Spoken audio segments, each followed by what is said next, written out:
We have some new people here. We stream this on YouTube. I think we're the only meditation gathering that I know of that is streamed at this point, because it's not exactly the most exciting thing to do is sit there and watch somebody meditate, you know. So if you're wondering about the cameras and what I'm doing here with the computer and everything, it has to do with the streaming. And is it so, live streaming? Pardon me? Is it live streaming? Live streaming, yeah. So if you for some reason you can't make it, you can still tune in, or if you're out of town or something, traveling. And it's something that we've been trying for the last, I don't know, 3 or 4 months, and then we use the stream to we've been cutting it down a little bit and making then we unload it and we reload it back into YouTube and kind of clean it up a little bit and you know, make it a little bit more watchable for a lot of people. Let me see. Looks like we have about 6 or 7 new people here. So that's interesting. I thank everybody for coming. If we have a few more people coming in, so as they do come in, try to make a little bit of room for them, if you would. We have one chair over there, and if somebody needs a chair, of course, there's a bunch of folding chairs there. So.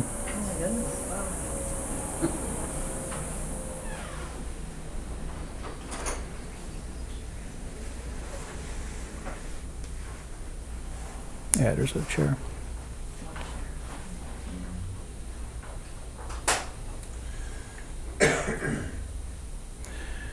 Of course, in meditation, we can, you know, the ideal situation is that we practice at home, you know, when we're usually alone by ourselves.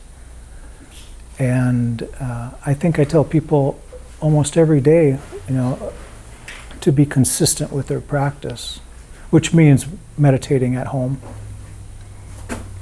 Whether we meditate with our partner or meditate with our dog or cat or by ourselves, you know, the whole idea is to do it consistently. But I always encourage people to be a part of, you know, a group like this, where we can kind of share the energy. You know, it kind of reminds us that we're not the only ones out there meditating. You know, to do it with other people. And thankfully, there's lots of opportunities to meditate with other people these days.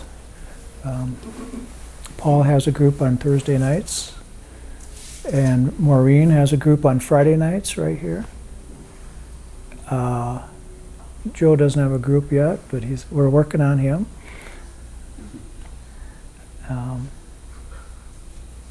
But there's lots of opportunities to get out there and meditate with friends, and it's a good way to meet people, like-minded people too.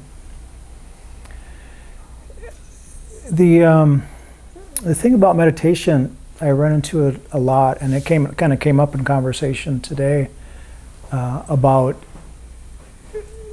what meditation really is all about. And a lot of times people look at meditation as a kind of tied in with contemplation. And when we look at it from a technical standpoint, it's really completely different than contemplation, although contemplation can be a part of a meditation. But we have to set the intention, you know, that we are going to use it for contemplation. Because contemplation is a cognitive practice. And meditation, it's not that meditation is not cognitive. It's just that we are trying to bring ourselves into this stillness. Basically, the Buddha told us that we suffer, and a lot of times people wonder what he meant by that. He went on to say that we suffer because of of our desires, basically, and that has to include our attachments, and possibly even more so our attachments to these things that we like, that we feel will bring us happiness in life. And probably the biggest desire that we have is that we have the desire for things to be different. Anytime that we don't feel right, or we want something more, or we want things to be a little bit better, or a little bit stranger, or more exciting, or maybe less exciting. We want our food to be different sometimes. We want our car to be different sometimes. We want our family to be different, on and on and on. And so our desire for things to be different kind of sums it all up. And so if we can have a practice, where we sit in this in stillness and notice when the mind has this tendency to wanna go and entertain us, or want to do something different, even maybe different than meditating, or different than being here. If everybody understood meditation and how it benefits us, we would need a much bigger room, and maybe someday we will. But in the meantime, the meditation is a practice that allows us to become sensitive to our desires. And if our big desire is to have the desire for things to be different, it's a direct pointing to what this stillness is all about, to rest in this present moment.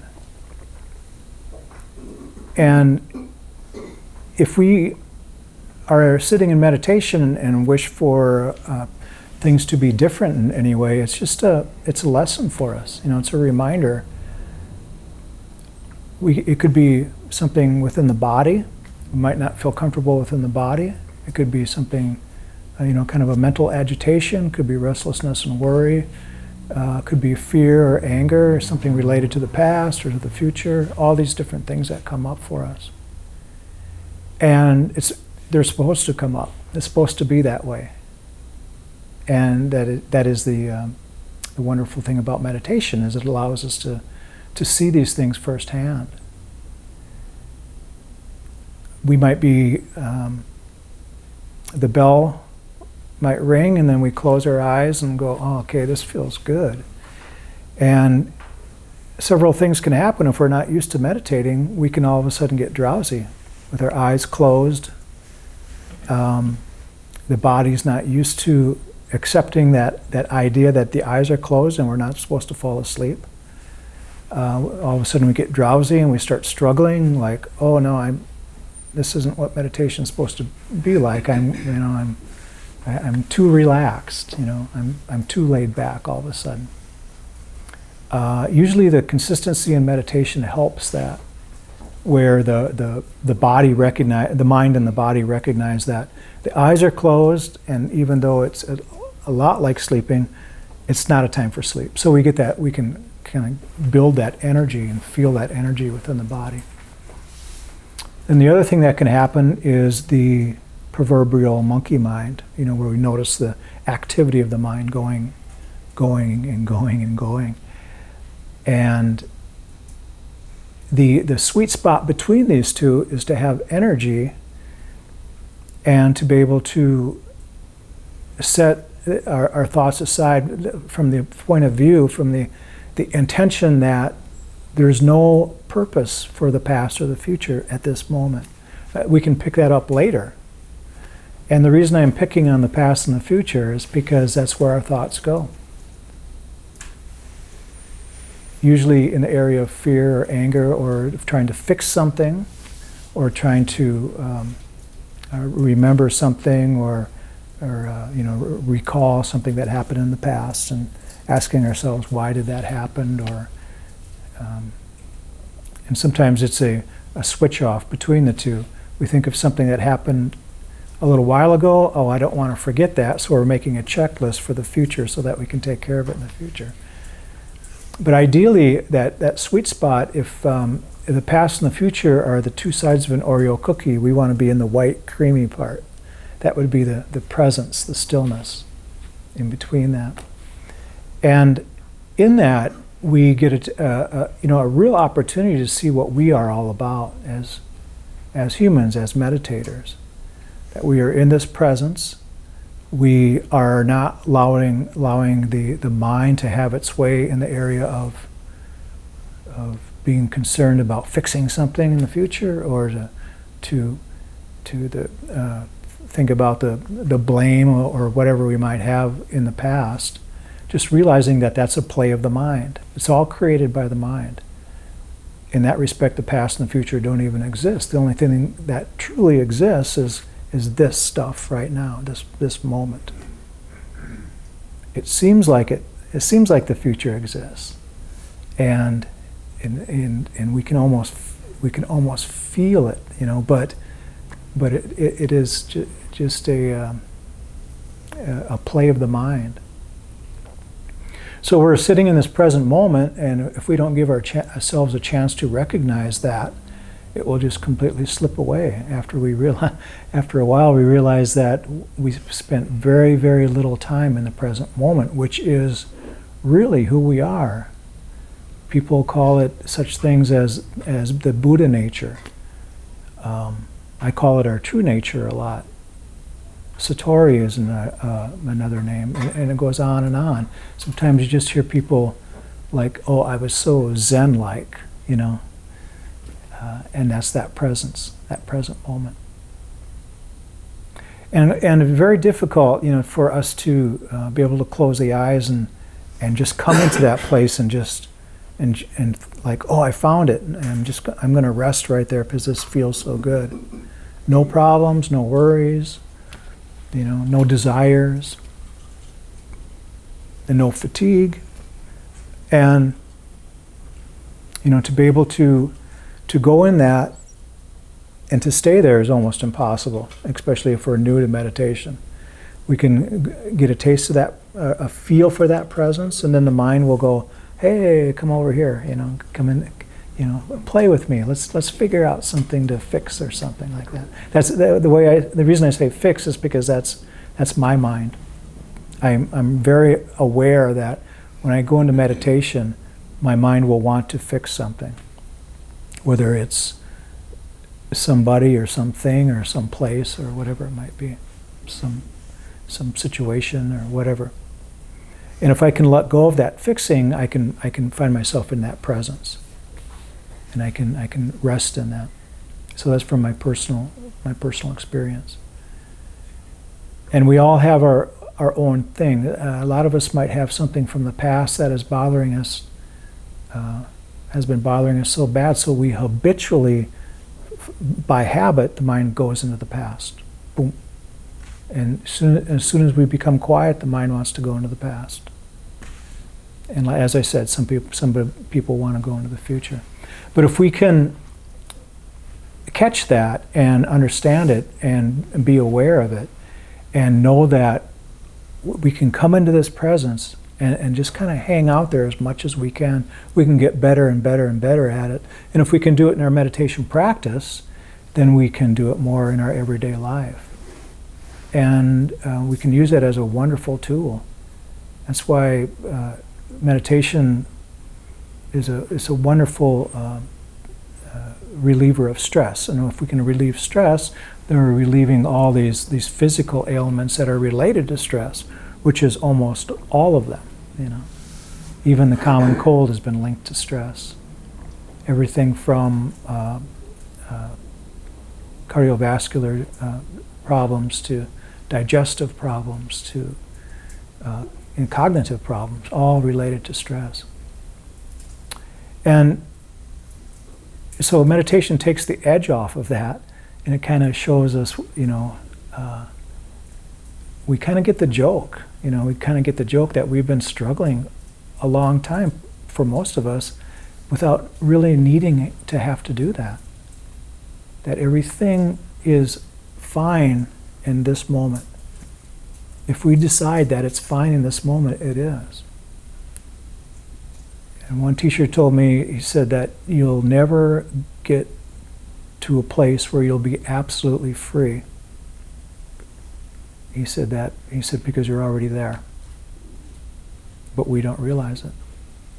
And meditation can point that out to us. And so it's a very wonderful practice in that respect. And so, kind of full circle, meditation is not a time to be thinking. It's not even a time for, like I said last week, it's not a time for self-psychotherapy. We don't want to be trying to figure out our problems or anybody else's problems while we're meditating. The main thing that we want to do is be aware. And that awareness is enough to cure so many ailments, so many problems, so many difficulties.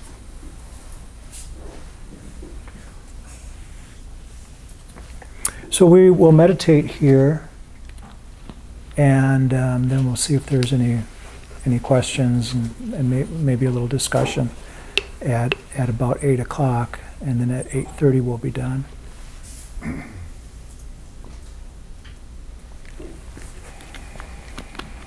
And Bhante Ananda said he might stop by tonight at 8:30. It'd be interesting, huh?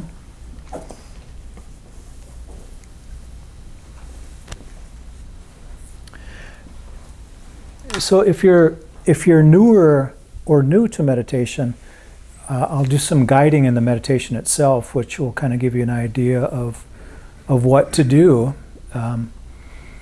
as far as what to focus on and how to focus.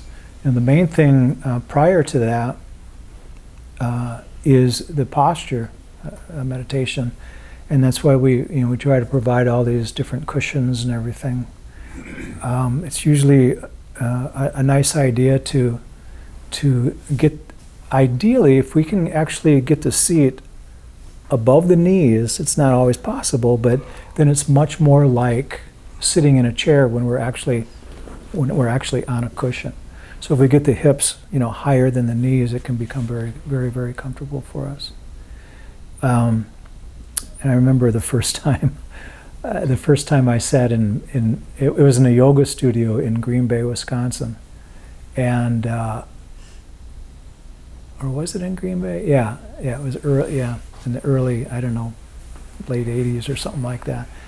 And I was interested in yoga, and when you go into a yoga studio, it was a great big yoga seminar kind of thing. Nobody was actually practicing it, they were just talking about it. And the room was full and there was no chairs. It was a yoga studio, so everybody sat on the floor. And I thought, well, I'll sit on the floor, this will be easy. And I sat on the floor just like this, flat on the floor, no cushion or anything. And it was excruciating. I couldn't believe it. I felt like my back was on fire because of the muscles, weren't used to sitting like that. And I struggled with sitting. I didn't really understand the concept of a cushion, to get a little bit higher. And then somebody simply pointed out that they said you might want to sit a little bit higher up, get a little higher cushion. And I did, and it was like, voila, made all the difference in the world. And so I say that because it's, if we're not used to sitting on the floor, and we can always sit in a chair, there's absolutely no problem with that. But if we're not used to sitting on the floor, it can be kind of a strain in certain areas. And if our lower back is straining, that generally means that we're not sitting high enough. You might want to try that. There's more cushions laying around and stuff, I think. Daniel has one hiding back here, but I think everybody's okay. If you need anything, the point is, if you need anything, grab something to be more comfortable.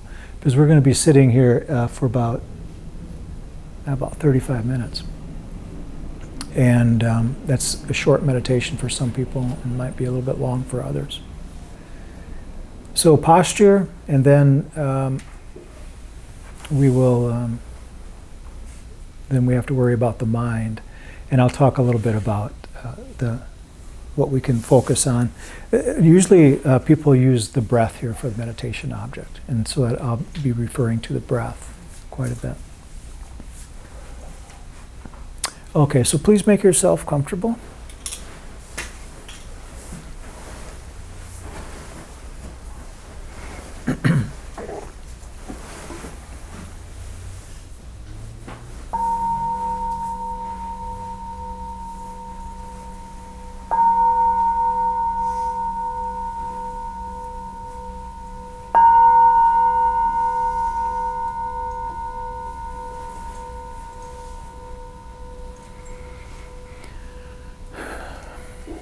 Please bring your attention to the body.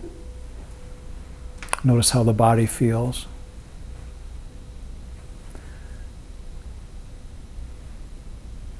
Many times the first thing we do notice is the body, whether it's the aspect of breathing or maybe how the body feels comfortable or uncomfortable. And interestingly, when our meditation is going well, the body is usually the first thing that falls away, that we lose contact with.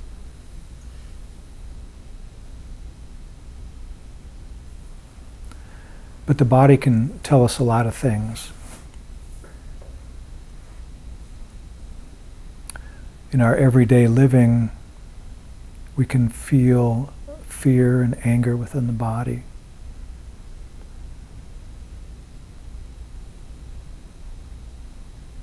If there's something unpleasant that we have to do, we can also often feel it in the body.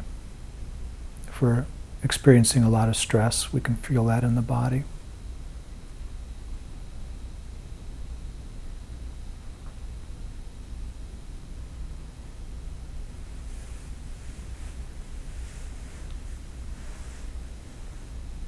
And of course, the body can bring us a great deal of pleasure as well.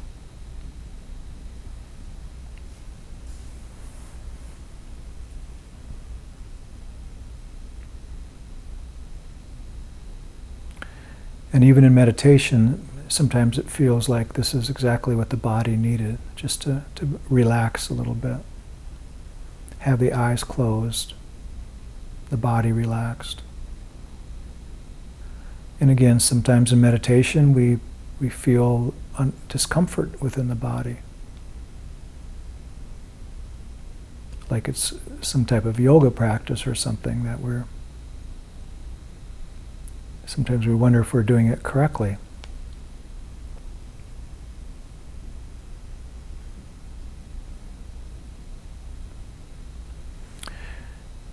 And one part of the body that is used probably more than anything else as far as meditation goes is the breath.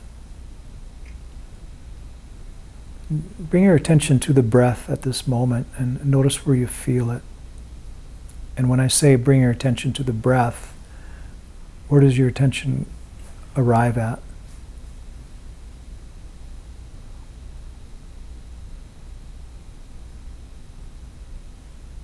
Where do you feel the breath?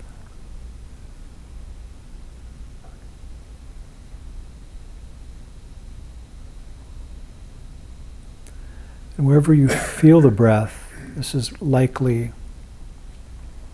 what we could call our sweet spot, because it's a very valuable tool for us.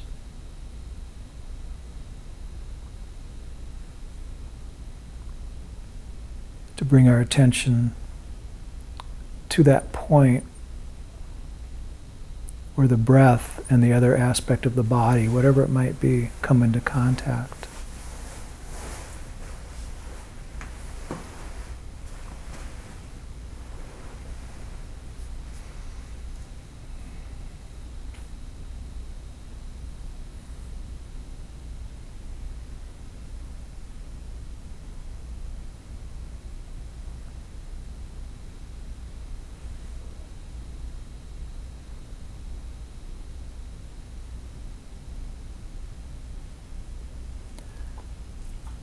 So as far as coming into presence, we need an object to focus on. And it's almost an artificial way to bring us into this this presence of mind. It's like we're almost attempting to stop the thoughts. Although in meditation we're not really trying to do anything. But our intention is to come into this presence so we find something to very subtly focus on.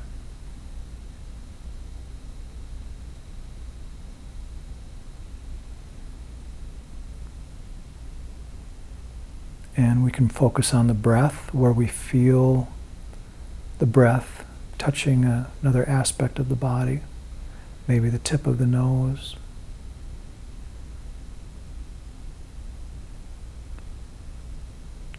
The throat or the sinuses, the windpipe.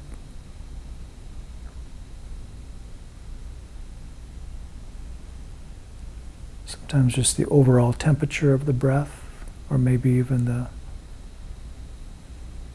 dryness or the moisture of the breath. All these different things that we can notice. We want to find some aspect of the breath that we can be very keen to rest our attention on.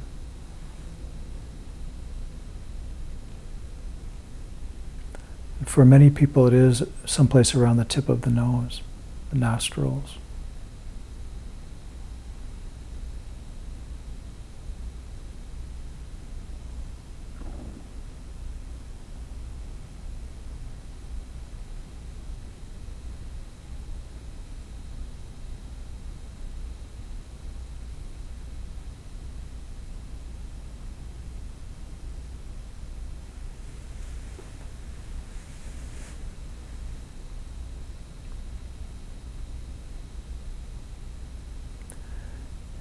So the breath can point out many things for us.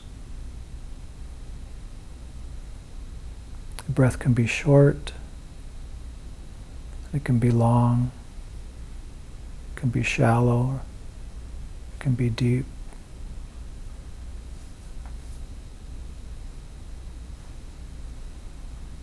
It can be moist or dry or hot or cold. Constantly changing, one breath after another, one breath different than the next.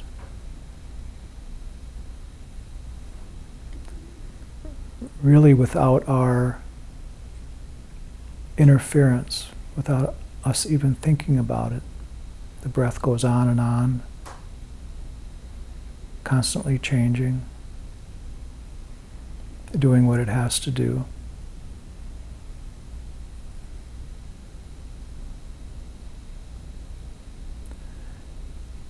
So when we focus on it, when we concentrate on the breath, we're not trying to change anything. We're not trying to improve upon anything. It's perfect just the way it is.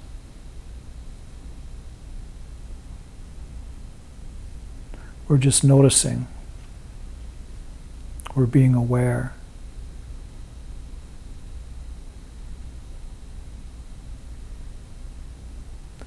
And so that awareness is very, very key.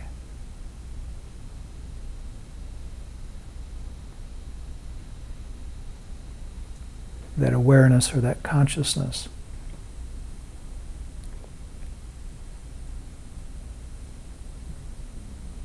And in this case, it's very light. We're not trying to apply a great amount of concentration, but more like a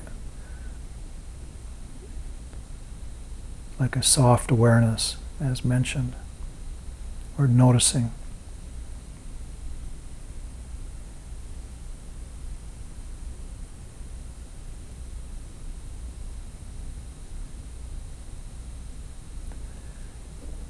And so we can also notice a thought when it comes up in our meditation, or a feeling within the body. If we feel something within the body while we're meditating, we can really do ourselves a favor by just noticing whether it's pleasant or unpleasant, and then coming back to the breath.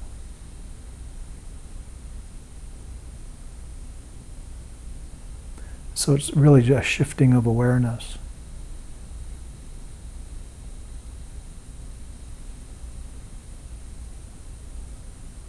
That noticing.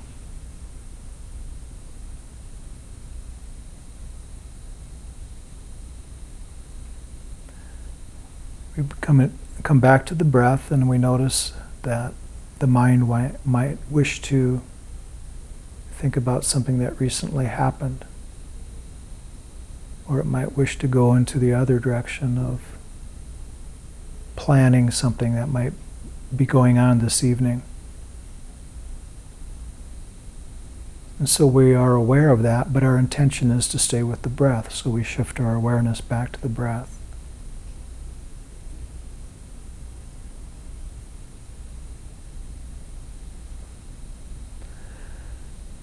And then after a while, this becomes very automatic. We don't have to train or condition our awareness to do this. We set the intention for the awareness to come back to the breath. And it is a conditioning, but it's a positive conditioning, rather than allowing the mind to stay in the past or the future.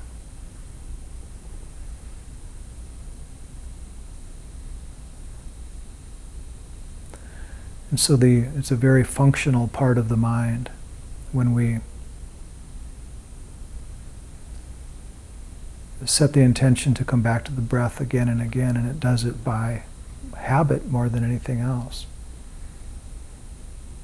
rather than the habit of wandering, the mind wandering in the past or the future.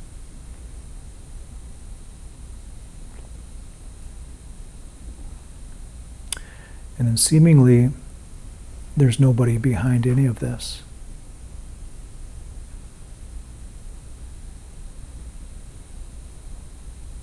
And we can just simply be the awareness that is aware of the awareness coming back and forth from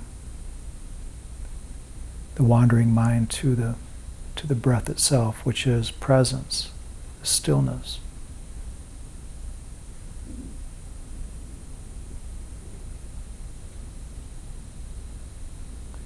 And that's when we begin to realize that our meditation is really working well for us, that it starts paying dividends in the area of rest and energy.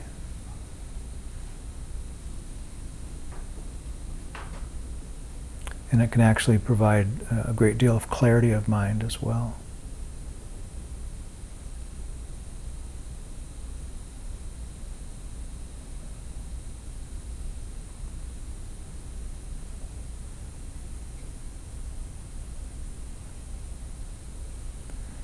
And so it's not hard to bring our attention to the breath, but it's hard to train the mind to accept that and to make it easy and allow it to be just an awareness that keeps coming back to it almost automatically, and sometimes very automatically.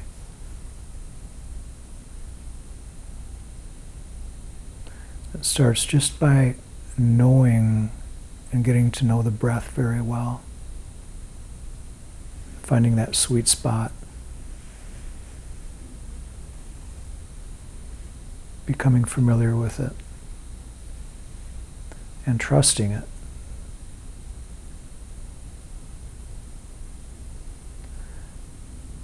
Having a faith that this is a beneficial practice.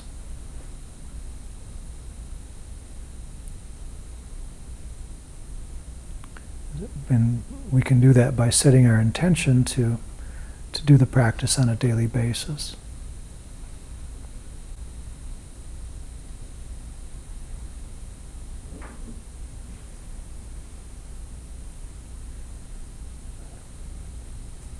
And then in doing so, we realize that our days are much more mindful. We become much more aware, much more present in every activity throughout the day.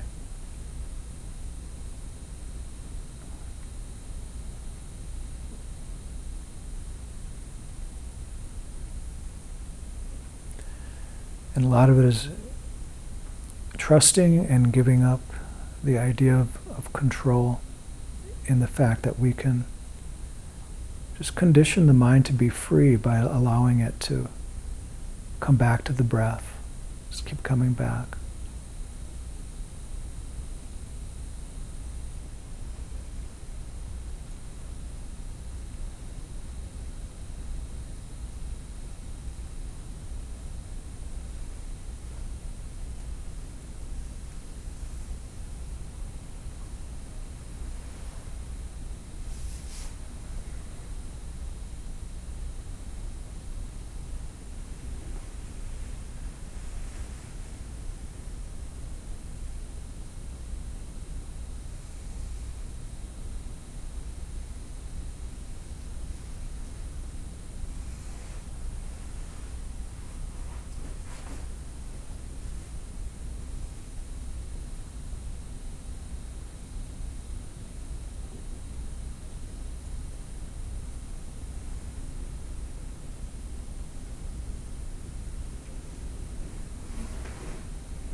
May each one of us and all beings be well, happy, and peaceful. May no harm come to us. May no difficulties come to us. And may we all meet with spiritual and worldly success. And may we have the patience, courage, and understanding to meet and overcome any problems or any difficulties that we might face in life. Thank you, everybody, for sharing your meditation time with everyone else. Well, that was the longest I ever meditated. That's a long one for you, huh? Yeah. It's funny. It could be a long one for some people and a short one for others. But it's if it's long here, then it's going to be really long at home. Because there's more.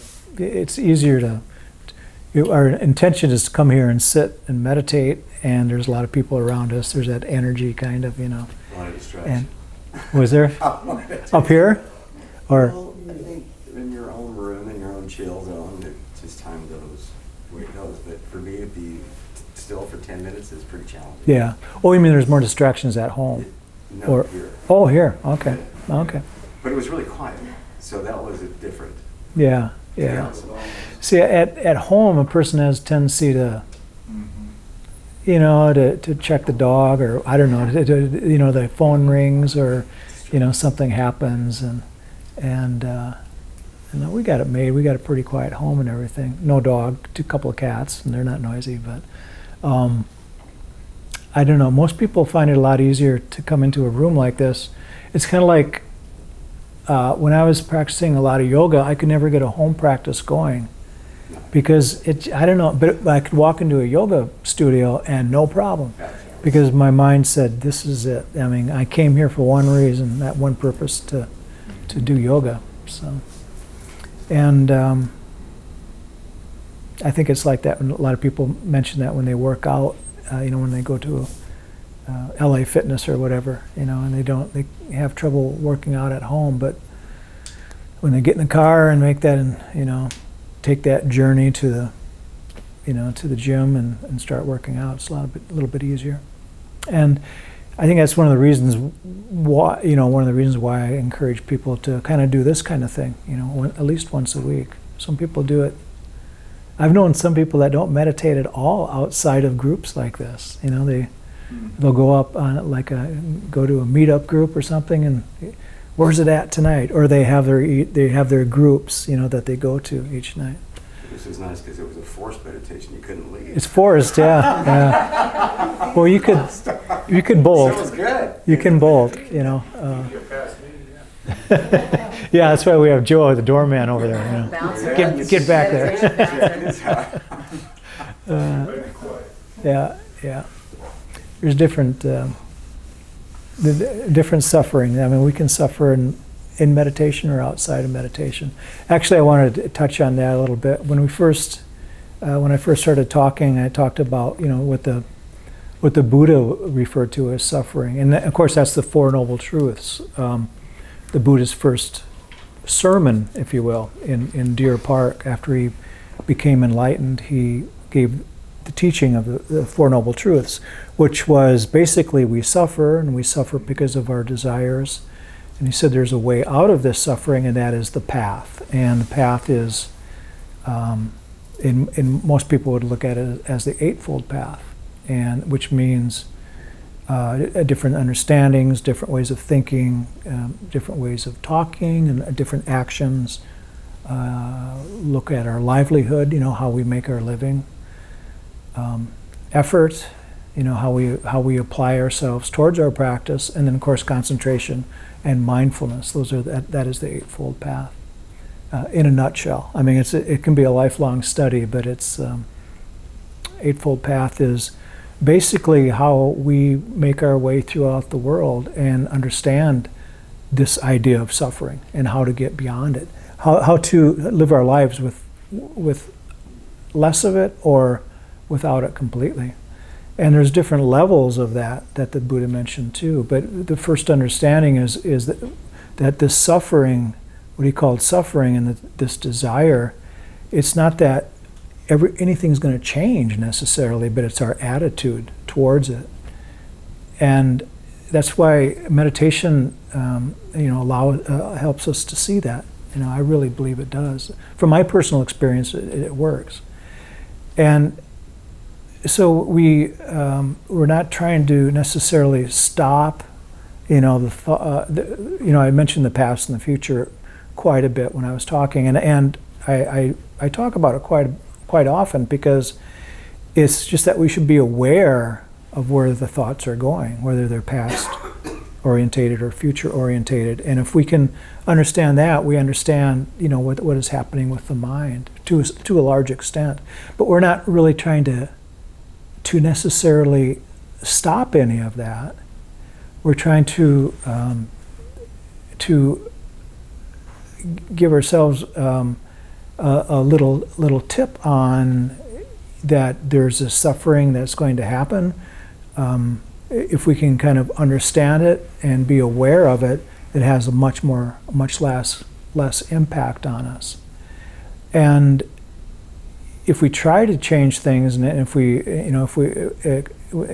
we struggle to stop, the thoughts and try to be in this presence all the time, we're going against what we should be doing, which is letting a lot of this go and renouncing it and resolving it through understanding and through acceptance more than anything else.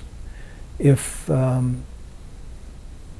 something happens to us and we fight it, with all of our might, and we try to prevent it from happening, there's a struggle there, But if we accept it, there's no struggle at all.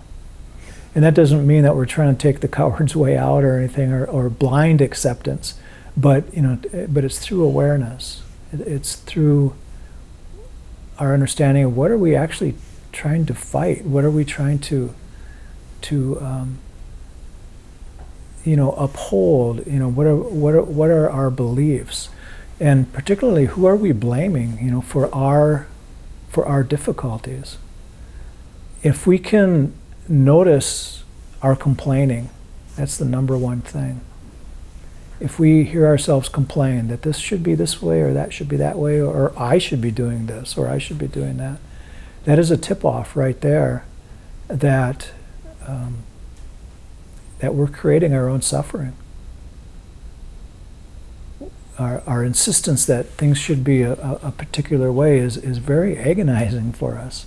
And we can, if we are aware of that, we can prove that to ourselves almost on a daily basis. So where does our suffering come from? What is causing any kind of uneasiness for us? What causes stress in our life?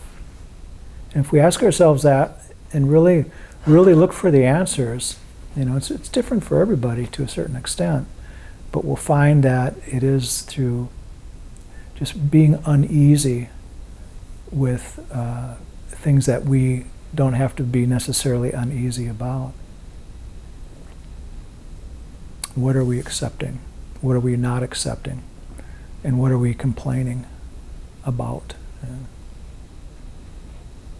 But meditation, like I think I mentioned a little while ago, it allows us to become sensitive to all this.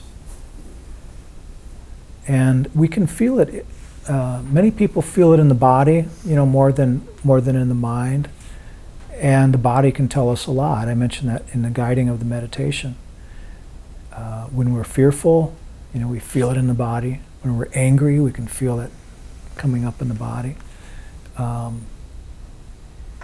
When we're driving, we get cut off, and it could be kind of a mixture of fear and anger. We can, almost like a trembling that we kind of goes through the system, and it's a tip off right there. And for a lot of people, they notice right away to combat that. They take a deep breath, and because we kind of forget to breathe when there's stress and things like that, we start breathing. We feel good already. We feel normal already, as whatever normal is for us, But so in a way, it's bringing our attention to the breath, and also it's it's allowing ourselves, to actually bring that attention to something other than, what is causing our difficulties. So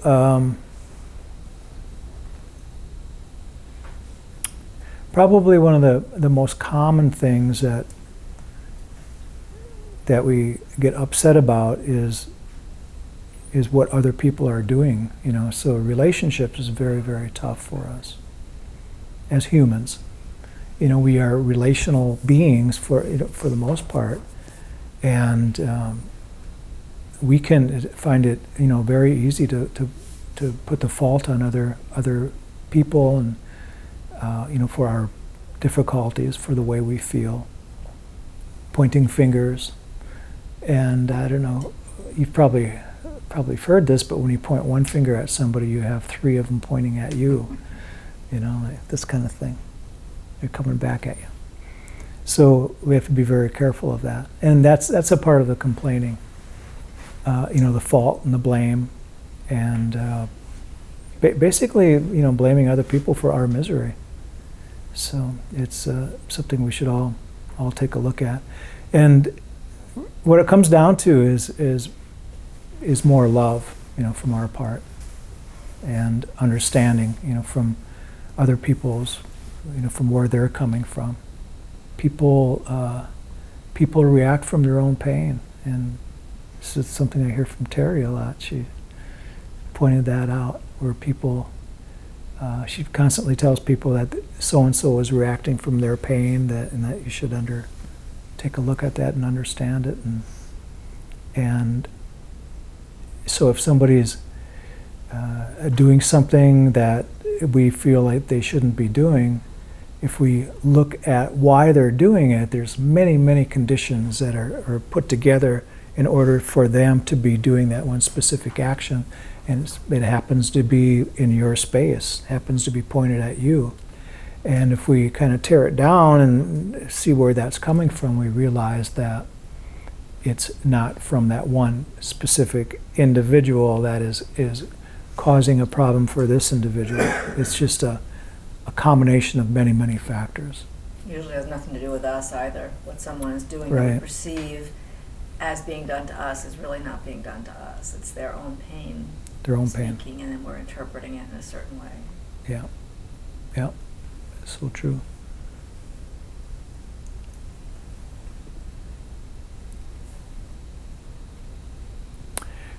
So there's many different ways that we can look at our suffering, and for the most part, I see it as as stress, and from a personal standpoint, I think the most growth that I ever had was when I had a lot of stress and misunderstanding of the world and how people were reacting, and went into meditation kind of as an escape, but to realize that it was a wonderful tool for me to discover more about myself, and to go into that stillness and that presence and realize that everything is fine just the way it is. Come out of that meditation and you start thinking about that problem you're having, and it's pointing to us right there that it's the mind gravitating towards that problem, that situation. If we come out of our meditation and say everything is fine, and the mind doesn't do that, we first of all, we probably been meditating for a while, or we might be in a very good space,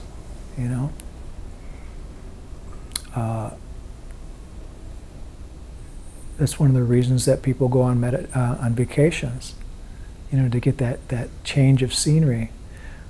And they come back home, and they start picking up, the mind starts picking up on these habitual problems that they were looking at for all these day after day after day, and they kind of crawl back into the situation again. If it's a good, successful vacation, if you know what I mean. We go on vacation to to ease the mind to a certain extent, to get out of our normal patterns, and that normalcy is the normal pattern of the mind. I mean, we're still taking the body with us. You know, if we have difficulties with the body, that's still going to be there, but all of the other factors are not there. And we come back from the vacation, we start going to the normal job or the normal situations, and the plasticity of the brain all of a sudden takes up those grooves again, and we get back into the stress, if you call it. If it's a stressful life that you're coming back to, it'll become stressful again. And meditation is the same way. We're taking little mini vacations. Not that we're purposely trying to change anything or purposely, taking a vacation. It's just that we are giving those gaps in the mind between these the thoughts of the past, thoughts of the future, and easing that stress. Just pointing to ourselves that it is all created by the mind. Everybody in agreement with that, I hope? Yeah. It's all in our heads. It's all in the head, yeah. And if we realize that, I mean, that awareness is key. And we can go, yep, it's all in our head. It's all we're creating it ourselves. But then we forget. I mean, as soon as we walk out that door and somebody walks up and slaps you, it's like, what's this? And we just get thrown right into it again. Does that happen often? Yeah, usually right out this door. Only if you try to leave early. Exactly. I heard Big Joe's going to kick my butt, No. But when we point to a lot of these things, we realize that there's hardly anybody behind any of it, that it's just happening by all these conditions that are coming together. If we are happy beings and we're living life well, there's very little complaining and a great deal of acceptance and a lot of letting go, a lot of renunciation of things probably that used to bother us in the future, realizing that they're just not that important anymore.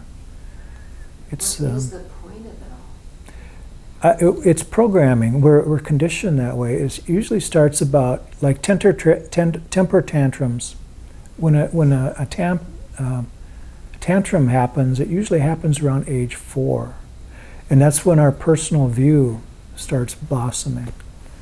We have tantrums because things aren't going our way, and we put up this resistance, and we can carry that through our lives. It eases and it gets, we don't usually have tantrums, as adults, but, some of us do.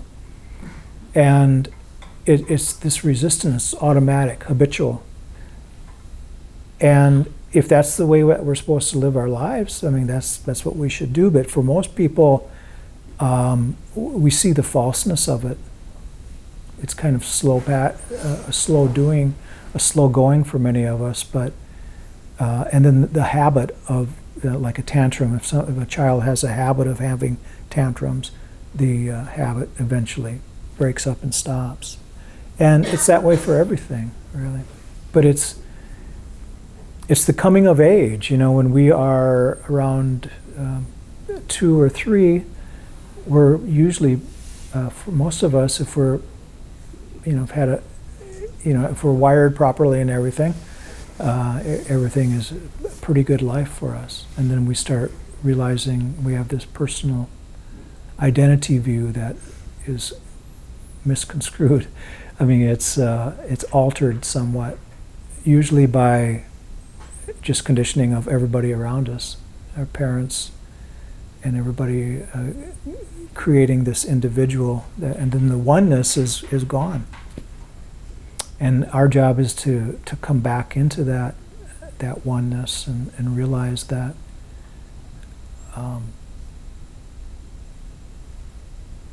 that there's really very little control that we have in situations that we feel like we want a lot of control. And that's where the acceptance has to come in. A lot of us are just completely blown away when we don't get something. Because we're so used to having it our way. Do you remember the first time you wanted some relationship in your life with that particular person, and it was not going to happen? You know, usually that first breakup when we're teenagers or something. How traumatic that was for us. It's like, no, this can't happen. And but if there was acceptance in that moment, then there wouldn't have been any problem with it. Different varying degrees for everybody, you know, in that area.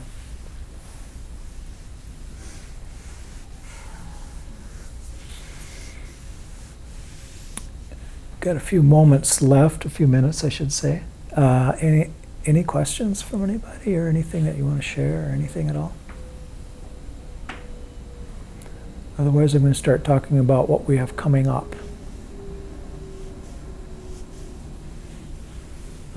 Okay, well, a couple of things that we have coming up here. We have some retreats. We have a one-day retreat on Sunday, August 11th. Those are from 9 in the morning till 5 in the afternoon. Delicious lunch is included, and it's only $20, you know, so the money is not a factor or anything, but we usually allow about 20 people in this room. And we do walking meditation, sitting meditation, and there's a few teachings and things like that. Is that this week? Who said that? August 11th. A Oh, week from Sunday. yeah, From Sunday. week from Sunday. Yeah, I think this Sunday is the 4th, and so it's on the 11th. Yeah, yeah, and you must register for that, because otherwise it causes a problem with the food thing, and that's Terry's area. Don't make She- me mad. Don't make her Don't mad. make me mad. Beanie Weenies otherwise. Weren't we just talking about that? No. Yeah, yes. Yeah. And then the other, we have another retreat, a 4-day retreat coming up for Labor Day weekend. I think this is maybe the 5th year we've been doing this. We do 3 longer retreats, 4-day retreats each year, and Labor Day is one of them. And that's up in Payson at the Merit Center. A lot of you have been to those. And that's August 30th, I think, to September 2nd or 3rd, something like that. So Labor Day weekend, most people have Mondays off, and that's why we have it over that weekend. Extended weekend retreat. And it's, you know, very nice, you know, it's cooler up there, usually a lot of elk and nature, and it's a beautiful place. Where do And, you stay up there? pardon me? Where do you stay up there? It's at the Merit Center. Merritt? Yeah, yeah. That is a residential, or in other words, everybody stays right there. Yeah. And if you want any information about any of this, just go to the meditationlearningcenter.com. September, I think it's for the 14th, at our sister center, I guess you could say, at the Buddhist temple off of Broadway here. We're starting a 8-week course. That's going to be the course is titled Mindfulness in Plain English, and we're going to be using Bhante Gudaratana's book, Mindfulness in Plain English.